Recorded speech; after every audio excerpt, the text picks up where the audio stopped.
बोले वशिष्ठ है व्यथित हृदय, राजा को भूषाई पाकर, दो कंधे तो बुलवा लाओ कैकई के नैहर से जाकर। दो कंधे तो बुलवा लाओ कैकई के नैहर से जाकर। उन दिनों भरत कुछ विचलित थे, आंखों को स्वप्न खड़ता था।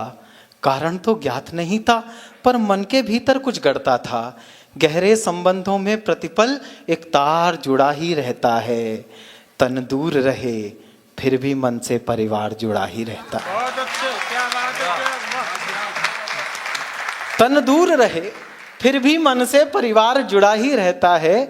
सपनों में अवध उमड़ आया, घिर गए भरत उच्चाटन में। संदेश पहुंचने से पहले आभास पहुंचता है मन में।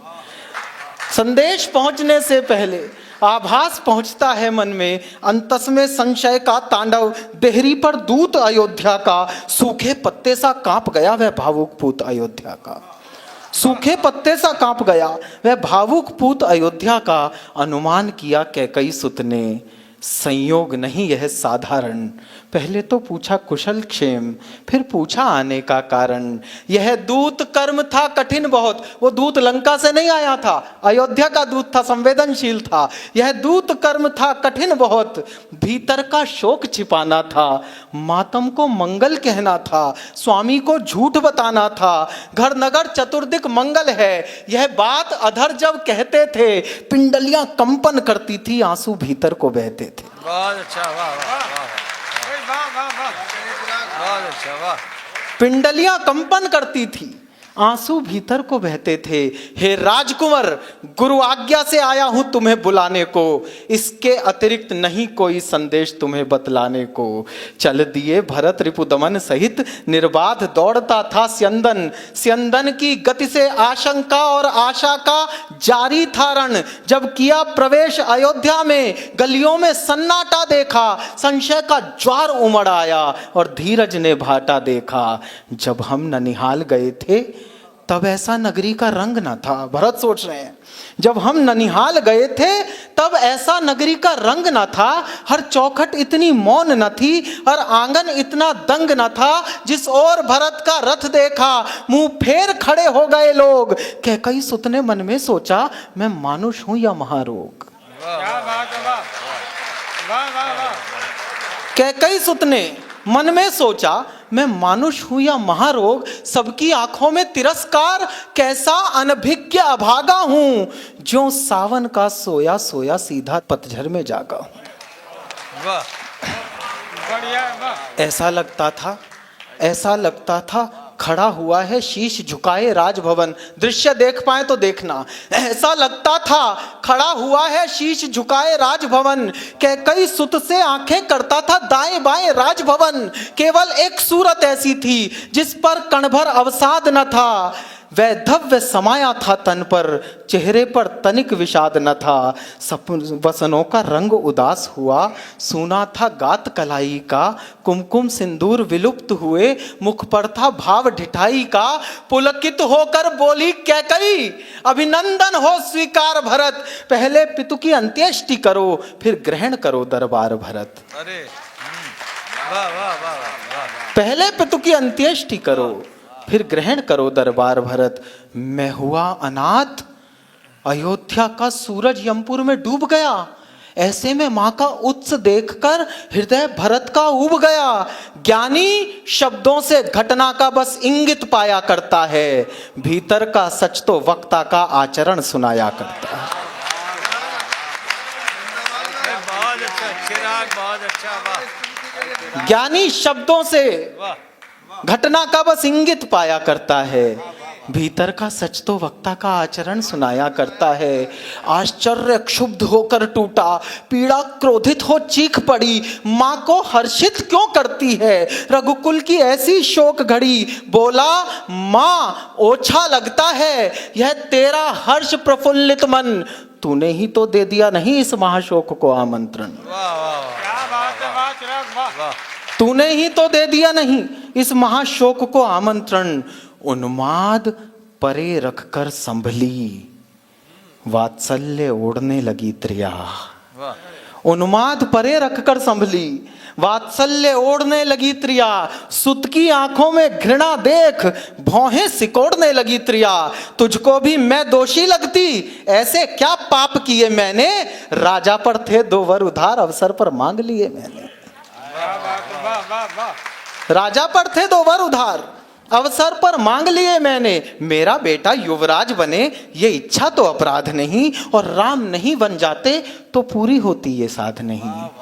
ये सुनते ही थम गए भरत, जम गई शिरा, खुल गए अधर, लगता था नमक छिड़क डाला कैकई ने जलते घावों पर।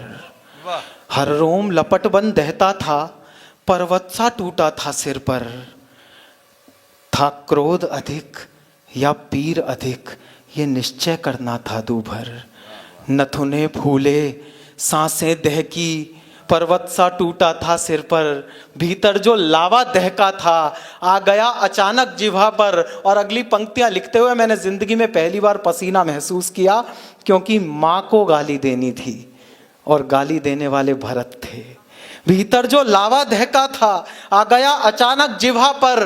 पापिन, तूने इन कुलघाती हाथों से क्यों पाला मुझको, जिस दिन जन्मा था उस दिन ही क्यों मार नहीं डाला मुझको। क्या बात है, वाह वाह वाह, आज राम जियो वाह। जिस दिन जन्मा था उस दिन ही क्यों मार नहीं डाला मुझको। दर्पण तोड़ा है उत्सव का, ममता छलली पापिन तूने, चरणामृत में विष घोला है निज जिह्वा से नागिन तूने। वाह वाह। चरणामृत में विष घोला है निज जिह्वा से नागिन तूने। देना होगा उत्तर इसका युग युग तक स्वयं विधाता को, क्यों बंध्या नहीं बना डाला ऐसी हत्यारिन माता को। वाह अच्छा वाह।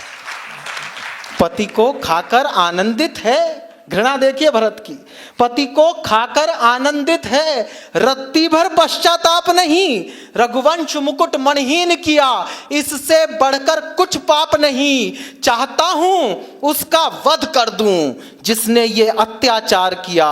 और अगली पंक्ति में अगर भरत और राम साकार हो जाए तो मुझे आशीष दीजिएगा। चाहता हूं उसका वध कर दूं जिसने ये अत्याचार किया, पर राम त्याग देंगे मुझको अगर मैंने तुझको मार दिया। वाह वाह, क्या बात है, वाह वाह वाह वाह वाह वाह, बहुत अच्छा, वाह वाह। चाहता हूं उसका वध कर दूं जिसने ये अत्याचार किया, पर राम त्याग देंगे मुझको यदि मैंने तुझको मार दिया। एक क्षण आंखें नम होती थी, एक क्षण भ्रिकुटी चढ़ जाती थी, अभिव्यक्त भरत का मन करते भाषा थोड़ी पड़ जाती थी। चल दिए भरत इतना कहकर, इस द्वार ना आऊंगा अब मैं, अपराधिन सुन तेरा ये मुख फिर देख ना पाऊंगा अब मैं। यहां तक आपके मन में कैकेयी के प्रति घृणा रही होगी, और अगली पंक्ति में मैं इस घृणा को करुणा में बदल दूं तो मुझे आशीष देकर विदा कीजिएगा। अपराधिन सुन तेरा ये मुख फिर देख ना पाऊंगा अब मैं, संतति के सुख की चाहत में नभधरा एक कर जाती है, पर बेटा अपमानित कर दे माता उस क्षण मर जाती है। बहुत अच्छा, वाह वाह वाह, बहुत अच्छा, वाह। पर बेटा अपमानित कर दे माता उस क्षण मर जाती है। सांसों के चलने पर करती संदेह रह गई कैकेयी, जब भरत देहरी लांग चले तब देह रह गई कैकेयी। जब भरत देहरी लांग चले तब देह रह गई कैकेयी। भर गया कंठ तक ग्लानि बोध, चलती सांसें दुख देती थी, रोते रोते अपने केशों को मुट्ठी में भर लेती थी। होकर व्यथित हथेली से मुख स्वयं ढांपने लगती है, उसका दुख वर्णन करने में लेखनी कांपने लगती है।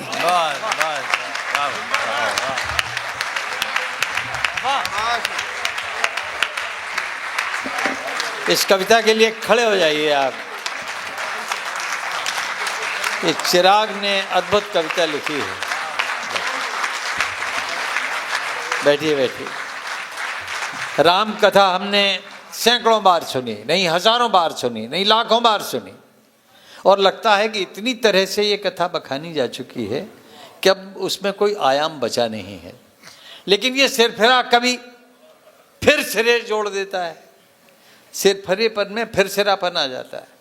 किसी भी कथा में जब फिर से सिरा ढूंढ ले कवि, तो वो कवि बड़ा हो जाता है।